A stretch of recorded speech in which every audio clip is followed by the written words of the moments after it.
All were really exhausted after that game, and that bus ride home, and they were all passed out. It was brutal. You had a front row seat next to Matt. What did you think about him and the way he handled things? You know, I remember playing Michigan State as a true freshman. It was my first start, and it was at Lansing, Michigan, and it was a very, very hard environment to play in. And that environment pales in comparison to the environment we were in on Sunday. Matt really held his composure. He played really well. He played beyond his years. He played like a senior. You know, it's hard to be thrown into that situation as a young kid. First snap. I mean, I can't imagine playing guard as a true freshman again, doing that at East Lansing, let alone being a sophomore, snapping the ball, making the calls, and having to worry about so many intangibles. Being that young, and being that was his first start. How was the communication process?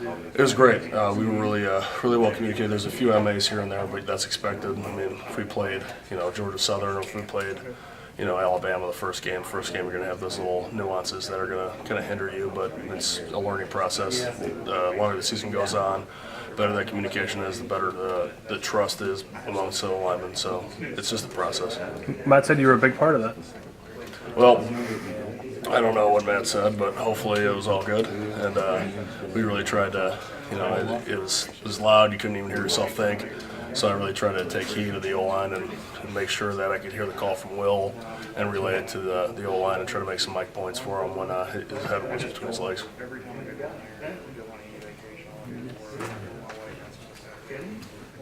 The front presented about what you expected.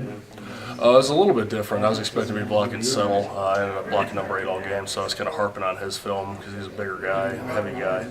And then got lined up against number 8, so it was kind of a learning on the run process of trying to analyze how he played the game. I think their D-line is really well coached. We knew that coming into this game. We knew it would be a hard-fought battle, and we just ran out of time. I mean, obviously we could have helped ourselves with field position and penalties on my part, and on the whole line's part, we had way too many penalties. That's going to be a big point of emphasis this week. But for the most part, I was pretty pleased for the first game.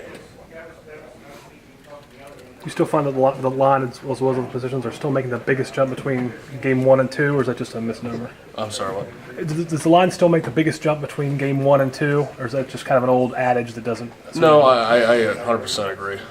It's just it's gelling. The more games you play, I mean, this isn't our finished product. Game 12, that's when you'll really see the true form of our line taking shape, and that gel and that sort of trust and that sort of communication.